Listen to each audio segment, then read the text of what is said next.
Hi, thanks for joining me on this journey of self-education into one of the hidden strategies and wealth secrets of the ultra-rich. This is James Steele IV of AssetPro and AP Trust Services, offering you total asset privacy and impenetrable asset protection. Did you know that everything you own in your own name can be taken from you instantly and without warning using the legal and court system? That's why the number one wealth secret of the ultra-rich is to own nothing but control everything. Within the next hour, you will learn about what we call Financial Kevlar. It's like a fireproof safe for your assets wrapped up inside Harry Potter's invisibility cloak. Once you place your assets inside this magical legal safe, they disappear from the outside world and remain protected from all legal shots taken by greedy asset predators aiming to seize your wealth. Now, before we get started, we do have our disclaimer. We are legal and financial researchers as well as financial educators. We empower our clients to self-educate on the tried and true hidden strategies and investment secrets of the ultra-rich, which make self-education, self-sufficiency, and self-management of their finances and estate an absolute imperative. We guide and empower clients with our learned strategies for placing wealth creation, preservation, and protection back into their own hands where it rightfully belongs. We provide relevant research for clients to conduct their own due diligence. We do not warranty the accuracy, applicability, or fitness for purpose status of any of the information, legal precedents, case law, or opinions provided. We are not lawyers, tax preparers, or certified financial planners. We do share referrals from trusted, qualified professionals in many areas.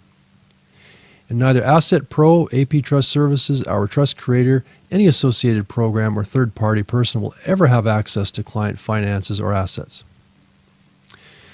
Before we go further, we need to ask the most important one-word question, and that is why.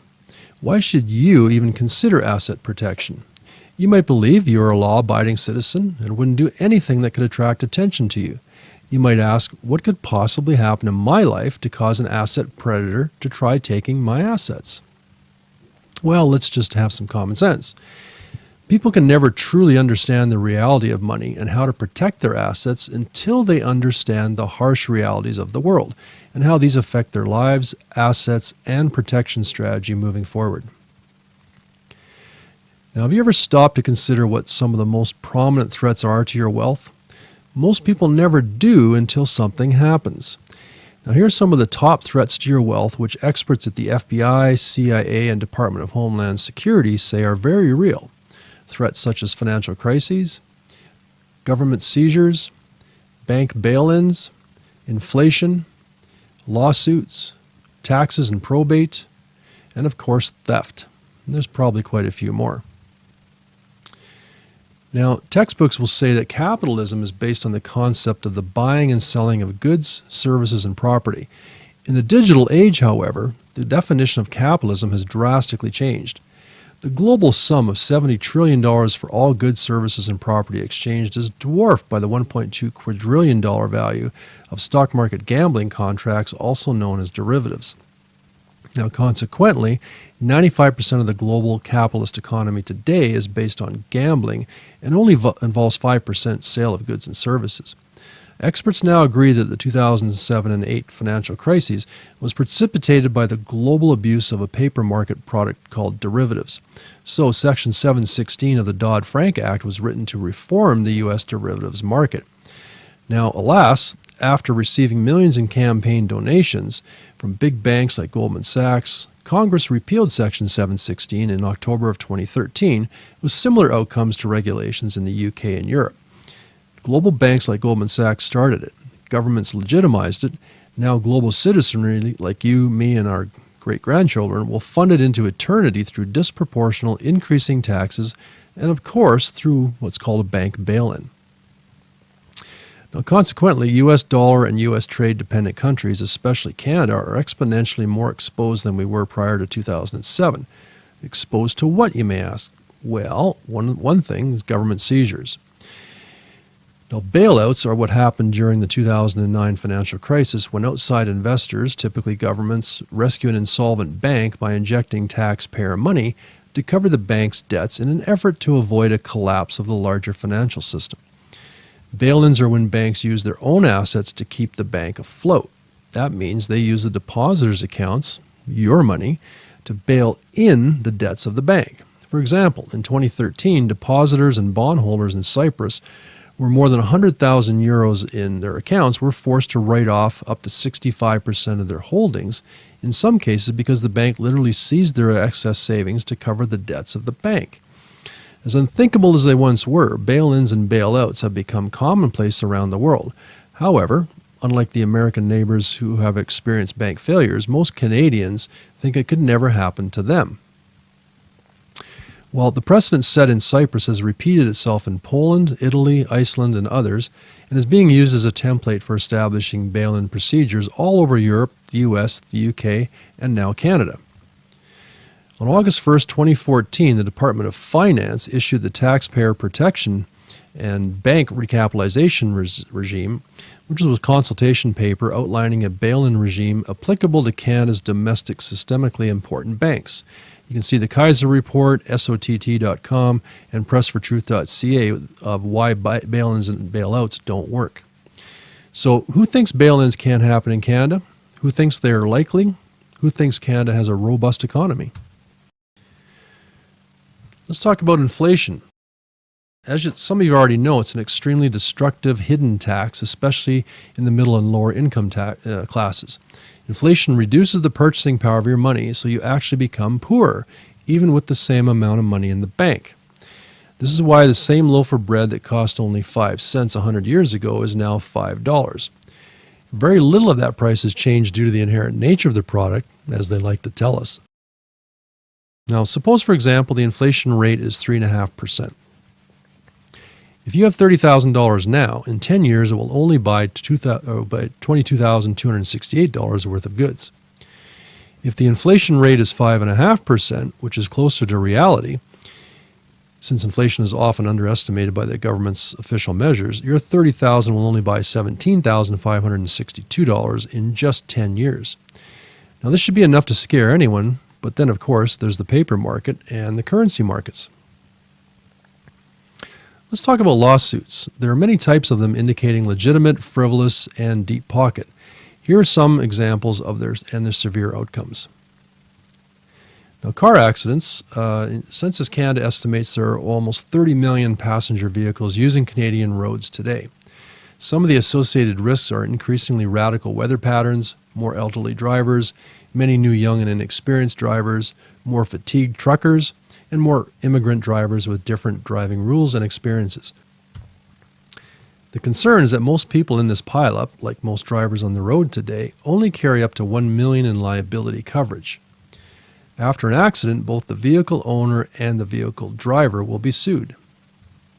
More elderly drivers driving to be self-sufficient but lacking the reaction times they once had are twice as likely to die in an accident, resulting in larger wrongful death settlements, etc.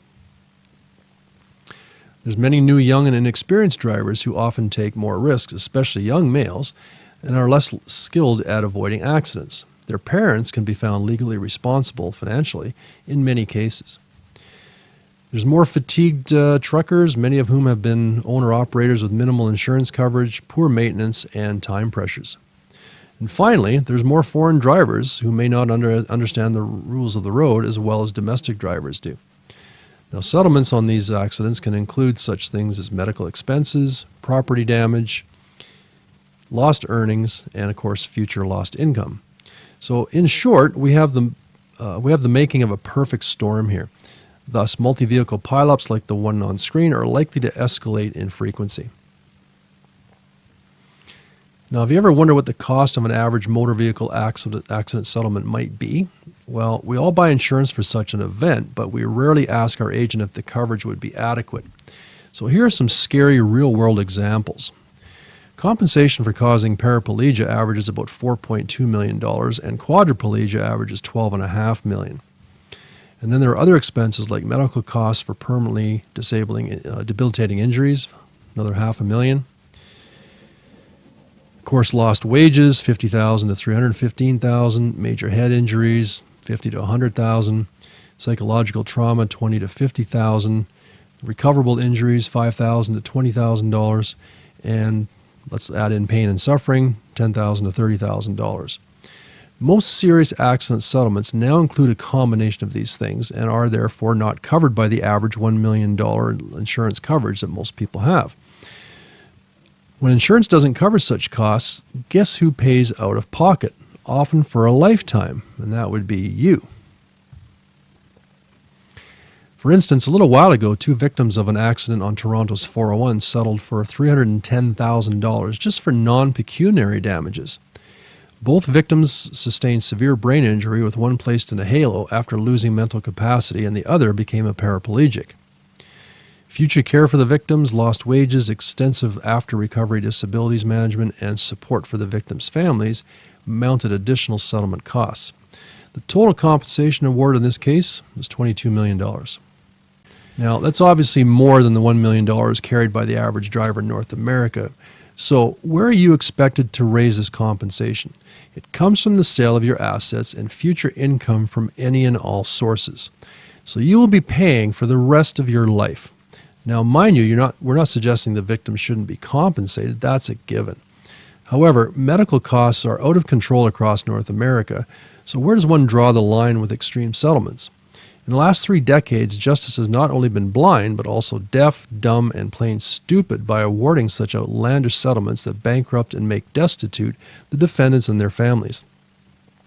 Having a trust allows you to protect yourself from such outlandish rulings while still making every effort to fairly compensate the victim through the normal course of insurance. Did you know that landlords are the most frequently sued profession? Now, being a landlord or Airbnb host has many financial benefits and rewards. In reality, many dangers also exist, though. In theory, responsibility for slips, falls, injuries, fire, electrocution, or death will often rest with the occupier, not necessarily the owner of a property. The occupier could be the tenant, property manager, or even the in-house sitter of the premises where the dangerous condition existed. Now, despite this, in practice, owners are still the most frequently sued profession, especially because other occupiers generally don't have the funds to cover settlement costs, leaving the landlord open to the pursuit of the plaintiff's attorneys. Now, business owners or directors are always at risk of litigation over such things as product deficiencies or fraudulent claims, maintenance and repair liabilities, negligent employees, sexual harassment claims, workplace injuries and death, contractual disagreements, business and partnership failures, copyright and patent infringement, and of course the list goes on. The owner must almost always get sued because it's the owner who usually has the money. Now, while Canada is less litigious than the U.S., professional asset predators have taken their business global and can be found in Canada as well. They target anyone who is perceived to have something of value and lacking an adequate legal defense. Anyone intimidated by technical jargon, complicated allegations, or even legal threats. Now, here's a big category: senior citizens and single moms. They're a real big target. And business owners are willing to settle for the cost of doing business because, hey, time is money. If you got to tie your time up in a lawsuit, it usually is just more efficient to settle for the lawsuit that you didn't even really rightfully have against you, but that obviously would cost you money to deal with it. So you may be thinking this crazy U.S.-style legal stuff doesn't happen in Canada, right? Well, whether you own a business or you're a casual user of email and social media, you are now a target for CASL. Canada's new anti-spam legislation was initially drafted to protect the public from unsolicited business communications, but its broad overreach has also dragnet individuals who could be fined actually up to $1 million just for sending an unsolicited email, or for posting a message to a friend's Facebook page or LinkedIn page. Now, just forwarding an email, a chain letter, could set off a whole slew of legal problems against you just for sending an email. Now, personal injury lawsuits unfold every day of the week, especially in Canada and in the northern U.S. climates with our particular types of winter. So responsibility for slips and falls, injuries, fire, electrocution, death, etc. will often rest with the occupier of the premises where the dangerous condition existed. If your pet attacks or bites someone, perhaps in the hand, you better hope the victim isn't a surgeon, a painter, an engineer, or a model who needs full use of his or her hands to make a livelihood. And parental liability. Most parents don't even think about this, but did you know that you are rightfully responsible for your kids' vandalism, fights, third-party injuries, destructive house parties, theft, drunk driving accidents, and other criminal activity requiring a legal defense? This, in addition to the digital age of threat of the online bullying and harassment of others, could lead to another teen suicide. Now, that would be a very expensive wrongful death suit for sure. Now, in case you're thinking all this could never happen to me, you have a 50-50 chance of landing in divorce court. And with over 7,000 divorces filed each day, that's one divorce every 13 seconds. Now, far from being funny, divorce or common law splits are often emotionally and financially devastating and decimate retirement income plans. According to maritalstatus.com, the average cost of a divorce is now about $20,000. With fees, alimony, mediation, asset division, and tax consequences, costs often spiral out of control and decimate the divorcee's future retirement plans. Now, the legal industry is raking in about $140 million a day in divorce fees alone. That's about $51 billion a year. It's just absolutely insane. After separation, there will often be costs for two legal teams, averaging about $100,000 for each side, especially with disagreements over child custody, assets, and debt division. Now, you can factor in two rents and mortgages, two utility payments, insurance, grocery bills, etc. Bring in spousal and child support, as well as a lowered incomes on both sides due to divorce processing and the added stress of going through it. And then capital gains disposition taxes on assets that had to be sold before the separation of the parties. And of course, there's often just plain old greed. Parties will fight over this, and it's just going to be ugly. So you might be saying, I'm certain none of this will happen to me. Well, do you remember what Benjamin Franklin famously said? Two things are certain in this life: death and taxes. Well, before the Grim Reaper or the CRA or IRS comes calling, this is what you should know about kicking the bucket. Death of the taxpayer and or the business owner initiates such processes as probate fees, estate taxes, and not to mention deemed disposition capital gains taxes. According to the Toronto Sun's Brian Lilly, Canada's going broke and debts continue to mount past the $1 trillion U.S. mark, despite politicians telling citizenry that we're the least ugly in the global beauty contest. Well, that's nothing to brag about. The situation is very dire, though unknown to most Canadians. Thus, the 77 million baby boomers in North America with an average net worth of $250,000 constitute an irresistible and inevitable $20 trillion tax grab opportunity for cash-strapped governments. Rogue governments will make every effort to lay claim to these funds, and as you know, they have already begun dipping into estates, pension plans, the works. In Canada, probate is less of an issue than the U.S., but the large capital gains taxes and legal fees are ongoing concerns for estate planners.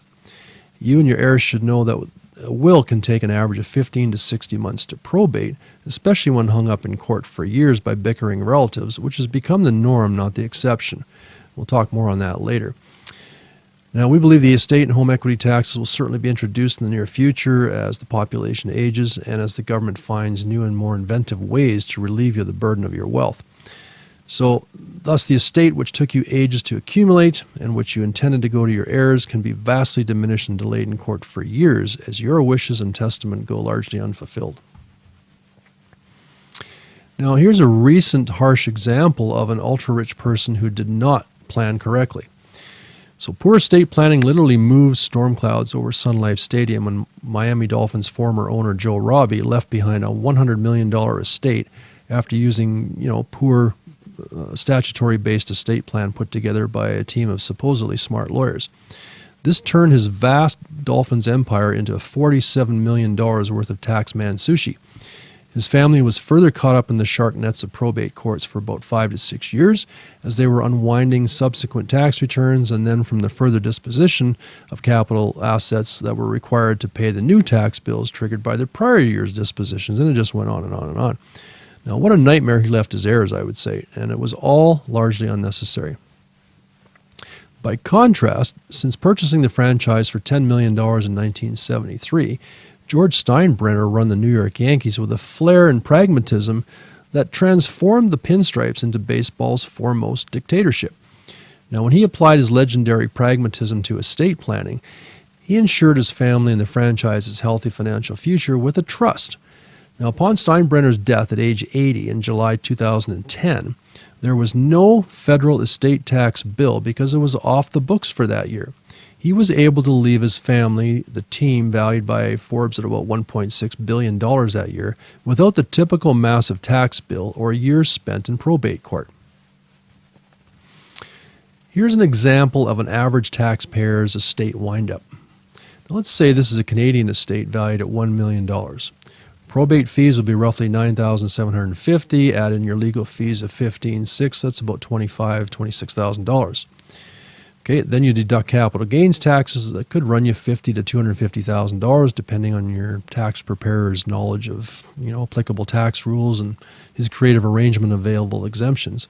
And then the actual estate settlement time can run 15 to 60 months, or even longer if the will is contested, which it inevitably will be. Now, the situation in the United States is similar, but with the addition of lump sum estate taxes on top of that, which they call death taxes. And indeed, the frequency of challenges to wills is rapidly increasing, possibly because our deteriorating national and global economic outlook makes people desperate or more heavily reliant on anticipated inheritances to ease their financial burdens.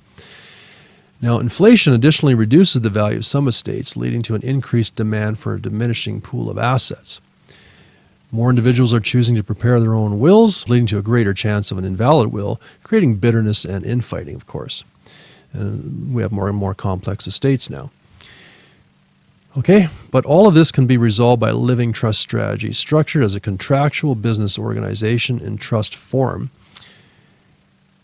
And as for this poor cat that inherited $15.6 million, you needn't worry. He's surrounded by many loving relatives vying to take care of him for the rest of his 9 lives. All joking, of course. Fear not. All these threats to your wealth and more do have a practical solution. It's called the Specialized Trust Strategy, and it provides you, your family, and your business with total asset privacy and impenetrable asset protection. This program protects your assets from the ravishing effects of lawsuits, probate fees, estate taxes, bankruptcy, even overreaching government agencies and seizures. No one will ever again be able to take a single asset from you. But how is this possible? Before we answer that question, as educators, we feel it is important to look back on history to understand how we got here and where the concept of the trust came from.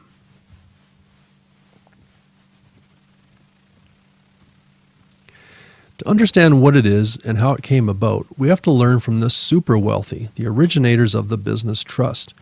Now, why learn from them, you may ask? Well, first of all, they think differently. Everything is an opportunity or a lesson to them. They make the rules, or at least they know them better than anyone else.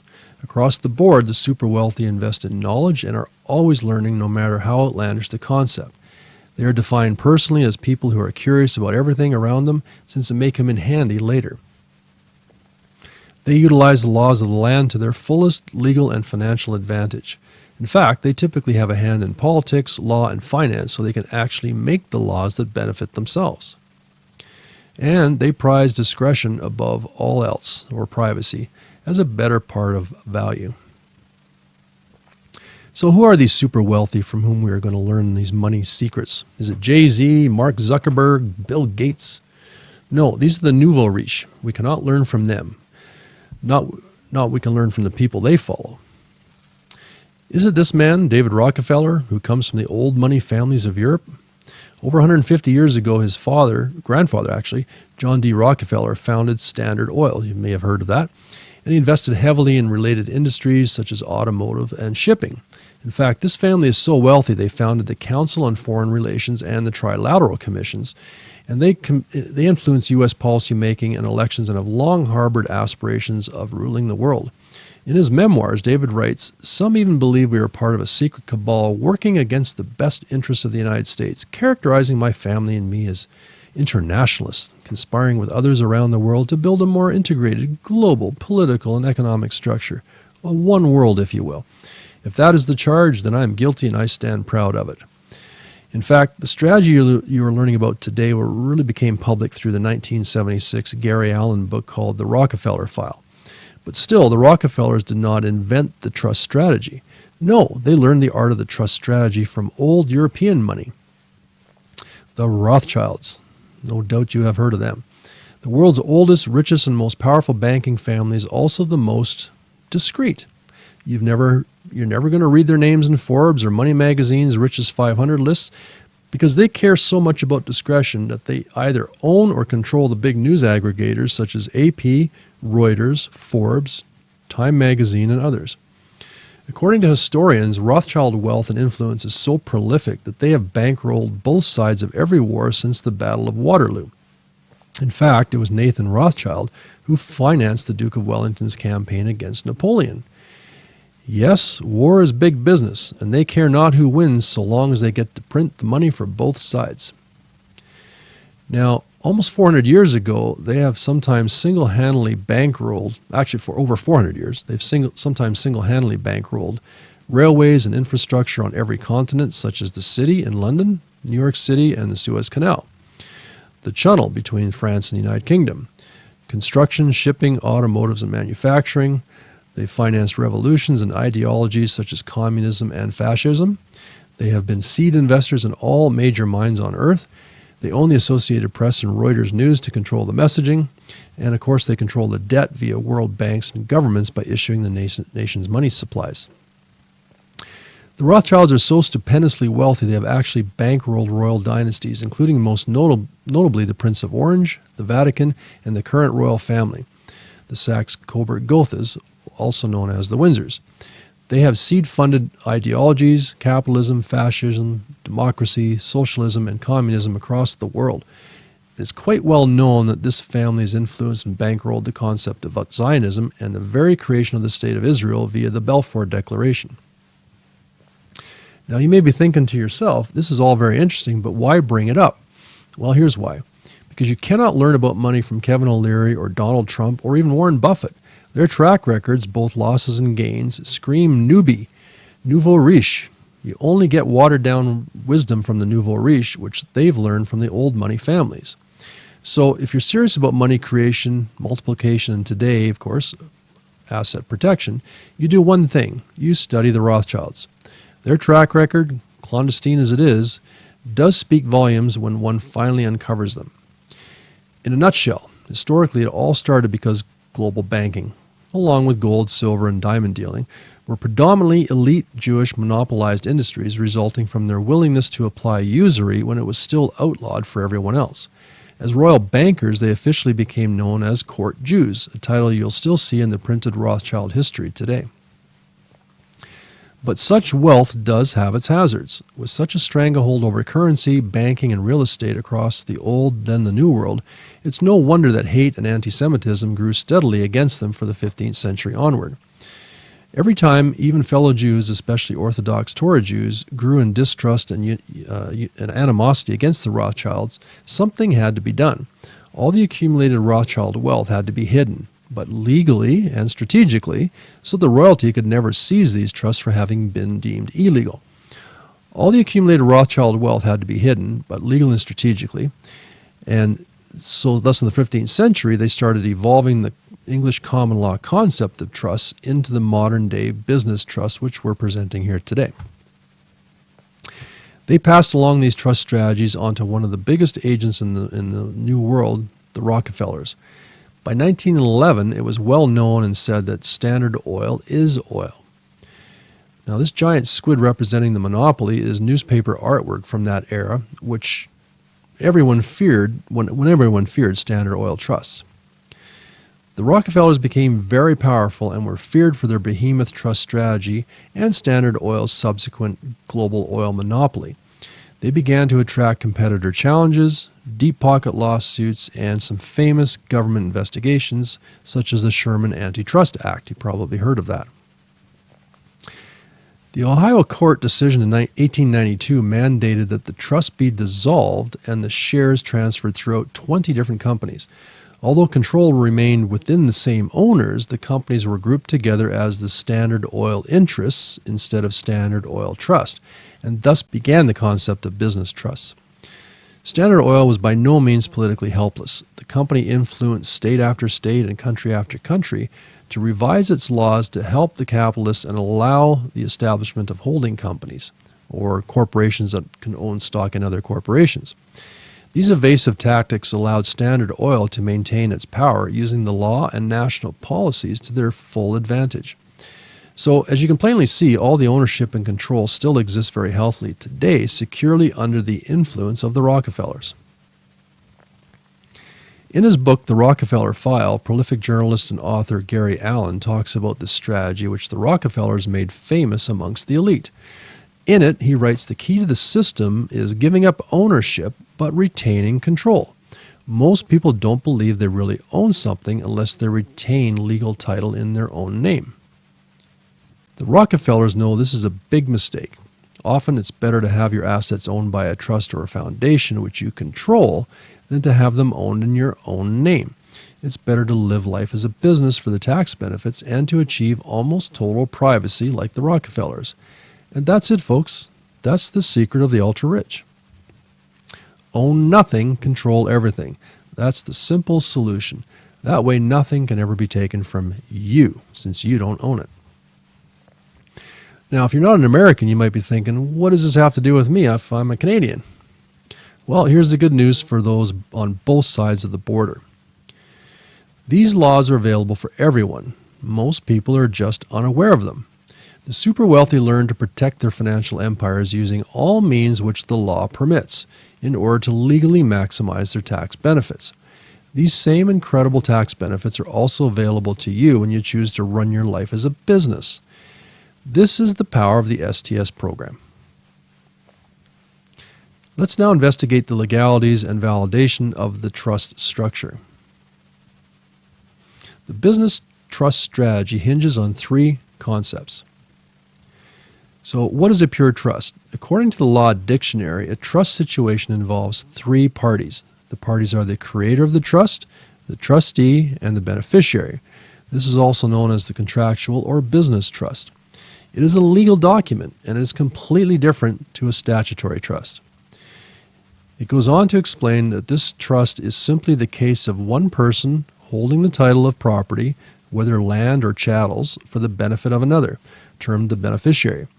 Nothing can be more common or more useful, but the word is now loosely applied to a certain class of commercial agreements, and by reason of a popular and unreasoning dread of their effect, the term itself has become contaminated. This is unfortunate, for it is difficult to find a substitute for it. There may, of course, be illegal trusts, but a trust in and of itself is not illegal. When resorted to for a proper purpose, for centuries it has been enforced by courts of justice and is in fact the creature of a court of equity. That was written by Theodore Dwight in the Political Science Quarterly. In the Canadian Encyclopedia for Contract Law, it is written that the freedom of contract is the freedom of individuals and groups, such as corporations, to form contracts without government restrictions, minimum wage, competition law, or price fixing. Through freedom of contract, individuals enjoy general freedom to choose whether or not to contract, with whom they wish to contract, and upon what terms to contract. And the freedom of contract is the underpinning of laissez-faire economics and is the cornerstone of free market libertarianism. A contract is legally a binding agreement between two or more persons for a particular purpose. A contract is, above all, an instrument for the economic exchange of goods and services. In general, contracts always follow the same pattern. A person offers to give one person something, for example, to deliver an item in return for a certain price, or perhaps to provide a service, for example, to work for a certain salary, or to refrain from doing something, for example, not to compete for a certain time in return for some kind of compensation. If the offer is accepted, the contract is then valid in principle. Notice how simplistic this statement is and how the stated or inherent value of the goods or service is never defined, thus leaving the market open to laissez-faire economics, and thereby leaving you free to exchange your estate with anyone for trust certificates of an undetermined value. This is a critically important legal point that bears repeating. Using the power of a contract and trust law, you are free to contractually exchange your assets with anyone else for trust certificates of an undefined value. This is the true power of the trust program and is backed 100% by established law and legal precedent. Now, based on international treaties adopted between English common law countries with jurisdiction over 2.6 billion people in the world, except for example China, North Korea, and Iran, you, as a citizen of a common law country, have the power and protection to contract privately with whoever you choose, including our arm's length trust creator. For their part, our trust creator has the constitutionally protected right to contract with you. That right, incidentally, becomes yours when you start running your life within a business trust. Article 1, Section 10, Paragraph 1 of the U.S. Constitution reads, in short, no state shall pass any law impairing the obligation of contracts. These types of trusts have been challenged many times before in court, in fact, 2,365 times, and it has never been reversed. Each time, the following precedent was cited from a landmark 1819 case, Dartmouth College versus Woodward. The opinion of the court, after mature deliberation, is that this is a contract, the obligation of which cannot be impaired without violating the Constitution of the United States. And because this trust creator originates the contract offer from the United States, this trust program is protected by the U.S. Constitution and is supported by thousands of cases of legal precedent, even from Canada, as a contractor to the trust. When you're running your life as a business trust that has its contractual origins in the U.S., you're automatically afforded the same protections as any other U.S. entity, specifically those of the 4th, 5th, and 14th Amendments of the U.S. Constitution. The 4th Amendment prohibits unreasonable searches and seizures and requires any warrant to be judicially sanctioned and supported by probable cause. The 5th Amendment states that no person shall be compelled in any criminal case to be a witness against himself. And the 14th Amendment is called the Due Process Clause.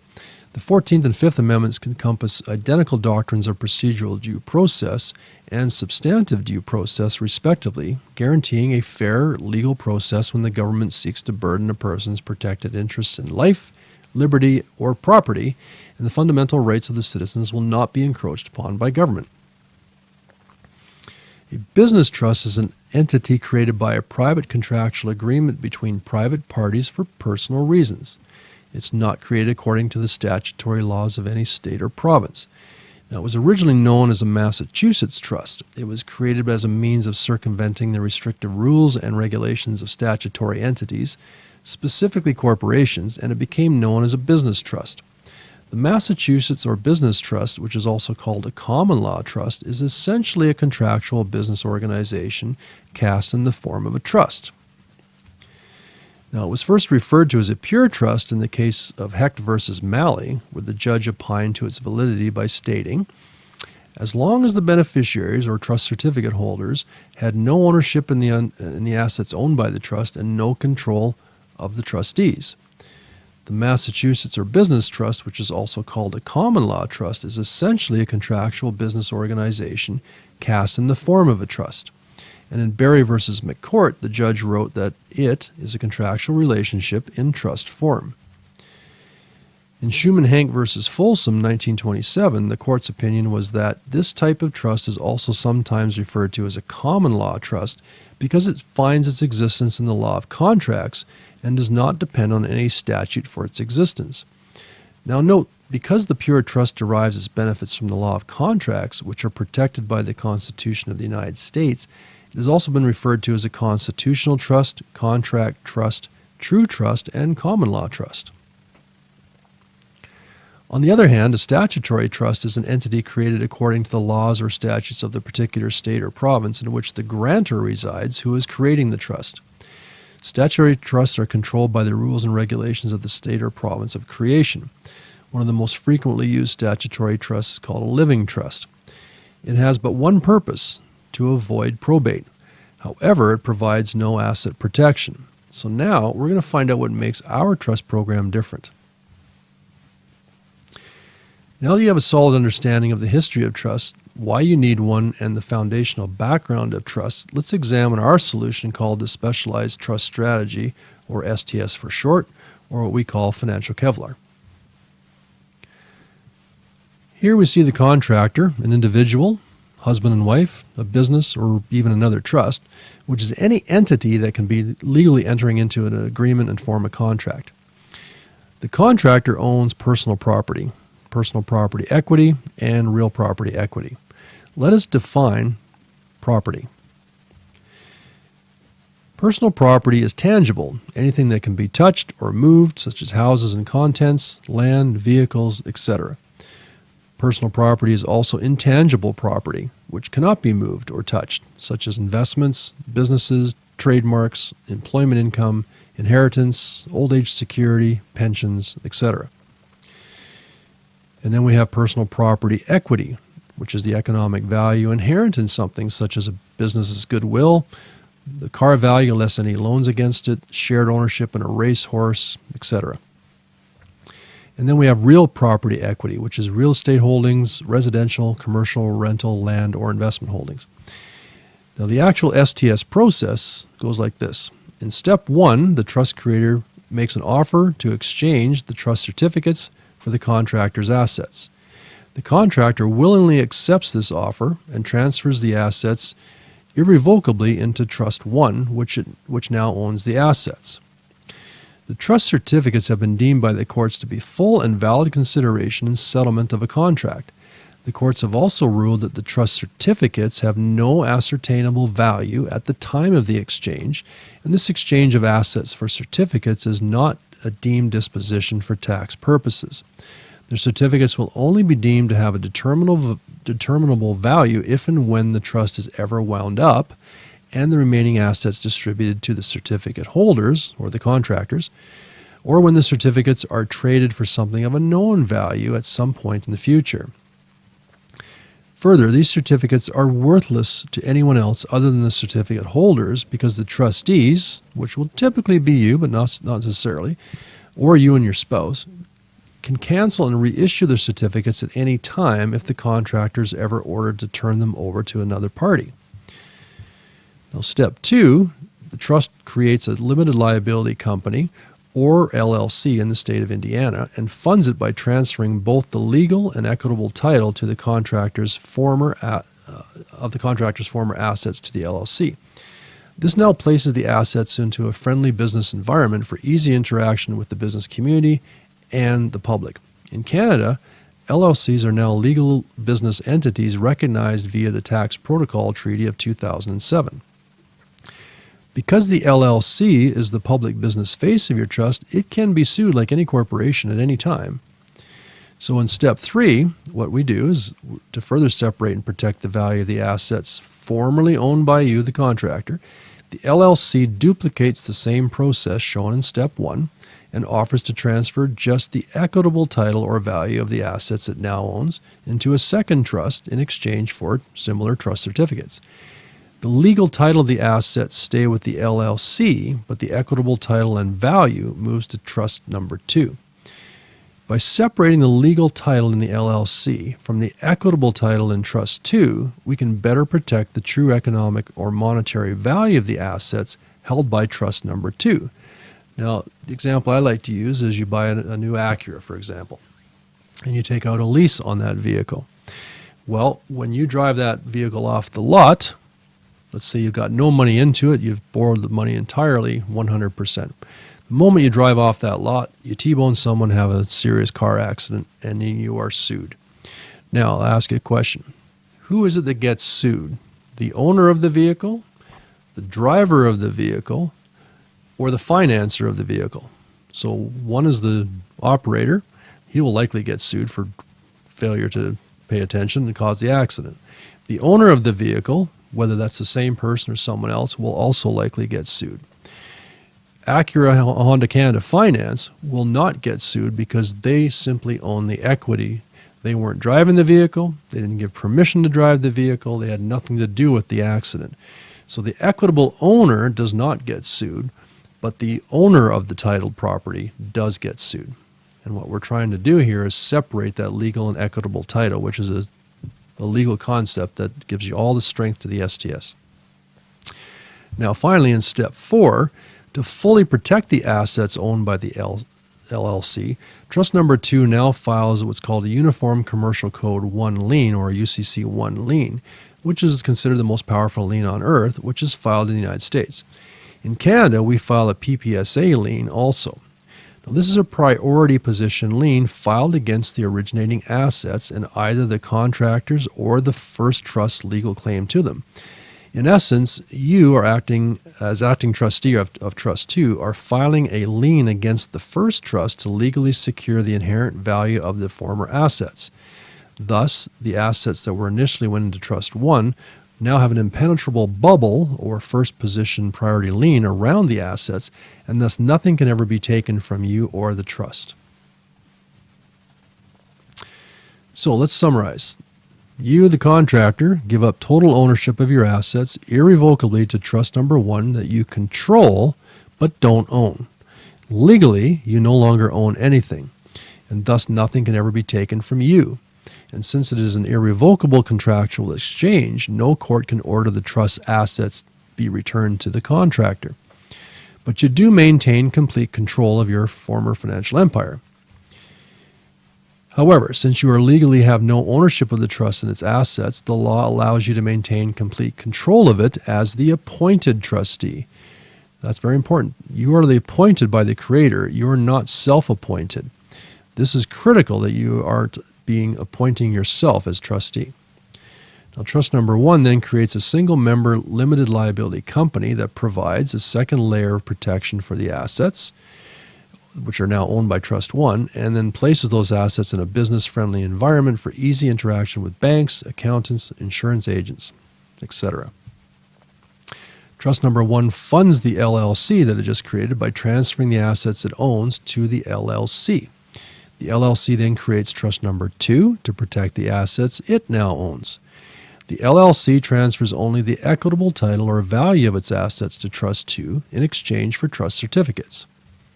Thus, Trust 2 then immediately files a UCC1 lien in the USA and or a PPSA lien in Canada for approximately 125% of the asset value against the contractors to protect the assets now owned by the LLC. And thereby we protect the equity now owned by Trust Number 2. The assets formerly owned by the contractors are now totally encumbered within this trust structure. Then Trust Number 2 mails copies of the lien to the executive trustee so they can be rapidly protecting you against a legal attack. So what about these trust certificates? What are their properties and what might they be worth to an asset predator? Well, certificate holders have no underlying ownership or legal claim to the trust assets. Certificate holders have no authority over nor control of either the trustees or the trust. Certificate holders have no guarantee of dividends ever being paid. However, should the trustees ever declare a dividend or partial or full windup of the trust assets, only the active certificate holders can be paid. Thus, according to the law, the certificate holder, who may also crudely be called the beneficiary, cannot claim ownership of the trust, yet receives all the benefit of it. If the trustees decide at their sole discretion to pay a dividend, the certificate holders would receive their proportionate share depending upon the number of certificates they own. If the certificate holder should die, ownership of their assets reverts back to the trust at the instant of the holder's death. New successor trustees would be activated and new certificates reissued to the successor certificate holders. Now, having this relevant full knowledge of the facts, what are the certificates worth to anyone else? That's the question. Answer is nothing. This is why you are protected. But they are potentially very valuable to you, the certificate holder, if you, the trustee, declare a dividend. Now, some clients are still confused. They might ask, can property really be exchanged for certificates? Well, yes. This is the basic precept of trust law, and it is based upon consideration. Things of value exchanging hands. Understand that the law says consideration is valid when a thing of value is willingly exchanged or promised by one party to another upon entering into a contract. Consideration can be in the form of money, services, physical objects, actions, or even abstinence from an action. And there must be a willing promise by one party against the willing promise of the other party. For example, if a man agrees to sell his 5-bedroom mansion to his maid in exchange for her doing only 3 months of housework, this is still valid consideration.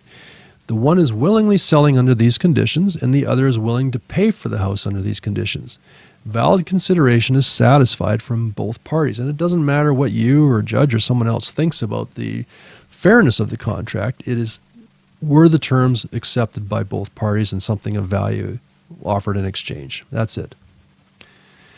Now, what's the difference between legal title and equitable title? We kind of alluded to it in the Acura example. But legal title is whoever legally owns the assets, okay, such as a registered vehicle, person, or business. Equitable title is whoever owns the value in the asset.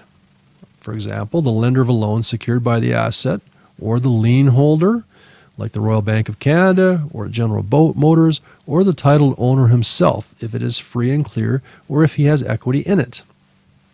For example, let's talk about Mr. Smith's home. Market value, $800,000. The legal title is owned by Mr. Smith, the homeowner. He is registered on land titles, the mortgage loan, the insurance policy, property tax roll, etc. Now, let's say the mortgage is secured by a $700,000 loan. The equitable title is owned by the secured third-party creditor, the lien holder, the mortgage holder. They're called the value owner up to the secured amount that is owed to that creditor. For example, the bank, the trust company, the trust or the asset-backed insurance policy, the private lender, the parents, etc. The legal owner owns the remaining unsecured value. So in this case, $100,000. He is thus partly the equitable title owner, and this remaining equitable value can be protected by the trust. The secured creditor is the value owner, which is also the equitable title owner, up to the secured amount of $700,000. So there's two equitable owners in this case. One the secured lender, and one the property owner himself. Now, Mr. Smith is both the legal and the value owner of the remaining unsecured value of $100,000. He cannot sell the full asset, though, until the secured loan is satisfied. Let's talk about what a revocable statutory trust is. This is where you own the assets, and therefore you are still vulnerable. Where an irrevocable statutory trust says, and these are the most recommended by attorneys, so they're very common, you, the grantor, have transferred assets into the trust, effectively revoke all of your rights of ownership to the assets and to the trust. However, irrevocable trusts are still penetrable, leaving the grantor vulnerable to lawsuits and judgments in the court, to poor honest management by attorneys, and of course to trust managers. Now, by contrast, you don't own the STS trust, but you do control it. Trustees are not disqualified from being certificate holders, and if the STS is poorly managed by the trust manager, which is likely you, the certificate holders are still protected, unlike with a statutory trust. And here's the big one, the STS costs 80% less than the average statutory trust, which is found locally. So, what are the benefits to the STS? As a disclaimer, we do not provide tax advice, but this trust allows you to run your life as a business more efficiently, to enjoy substantial tax deductions as you administer your entire financial life as a private business trust with little or no income tax personally. In fact, you can receive $30,000 a year in trust dividend distributions per certificate holder, tax-free. Check with your local accountant for current tax laws, but that's the latest we've examined. You can permanently eliminate estate taxes. We call this generational wealth transfer. Your estate never dies, just you do. You simply pre-appoint successor trustees to handle the ongoing administration of the trust. Taxes are paid within the trust at much lower rates, if at all. Now, you can completely avoid probate and legal fees and, of course, the substantial delays involved in succession. Without a trust, upon the death of a taxpayer, a $1 million estate in Canada would have probate fees of around $10,000, legal fees of $16,000, totaling about $25,000, $26,000, plus possible capital gains taxes, common up to $250,000. The actual estate settlement could run 15 to 60 months or longer if the will is contested. Now, some other benefits are you replace your wills with the STS. A simple pour-over will at the end directs your heirs to the trust number 1 documents to be executed. This is stored securely and privately, away from the prying eyes of statutory regulators and, of course, asset predators. It replaces prenuptial agreements. So, as we talked about earlier, divorce can be ugly and very expensive on legal fees and deemed disposition, such as capital gains taxes. The STS mitigates divorce arguments and related legal fees. We found that it also helps couples arbitrate either marriages or divorces more fairly and amicably. And of course, you get absolute peace of mind. Once you submit your application, a gentle calm comes over you. Never again do you need to worry about losing a nickel to a legal attack of any kind. So I ask you, what is that worth to you? Never worry about personal bankruptcy. Since you own nothing in your name, no one can ever force you into bankruptcy. Besides, it would be pointless. Which brings us back to billionaires like David Rockefeller and why they rarely, if ever, get sued. They remove the financial incentive for lawsuits. No need to hire a lawyer or a retainer to defend you on retainer. One call to the trustee at Trust Services usually ends the attack. And you can prevent wage garnishes, eliminate source tax deductions. The STS allows you to pledge, via the income assignment form, all of your employment income, all your investment income, and future payments from pensions, inheritance, old age security, etc. to trust number 1. So the message here is do not procrastinate. You can only protect yourself before something bad happens to you. The STS program cannot protect you after a life-changing event occurs. For example, you can't buy fire insurance after the fire starts.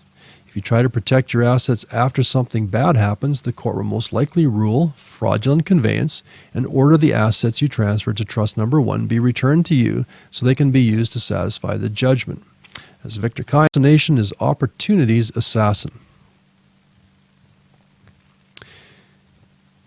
Okay, here are your recommended next steps. Scan the QR code shown below, to view the digital business card. It's a full, extensive business card. You can go through a whole lot of information to understand this program. Now, be sure to go through that in sequence, though, to get the most out of the information presented. If you jump around, you're not going to get the same information and understand it as clearly as you will if you go through sequentially. You're going to end up on our website at AssetPro.ca, where I suggest you enroll in the online course to study our due diligence materials, which will take you several days to go through if you really want to study and read everything, which is what I did back in 2013. I really delved into all the case law and really understood what this program is all about, and that solidified in my mind the strength of what we have here. And finally, once you're all ready, protect yourself and register for the STS. So once again, thanks for joining me on this journey of self-education and into one of the hidden strategies and wealth preservation secrets of the ultra-rich. Here's how you can get a hold of me, just by scanning these QR codes and looking through our digital business card and understanding it is really what we have to offer here. So we want to thank you for taking your time to look at this. Here's some more contact information for us. Feel free to reach out to us any of those contact points by email or by phone number. We do have a toll-free number on there. Typically, I would be the one returning your call, but you can also reach out to Coral. And once again, you can scan the QR code right there and reach out to us and take full advantage of what it is we have to offer. Thanks for looking at this program, and we'll see you later.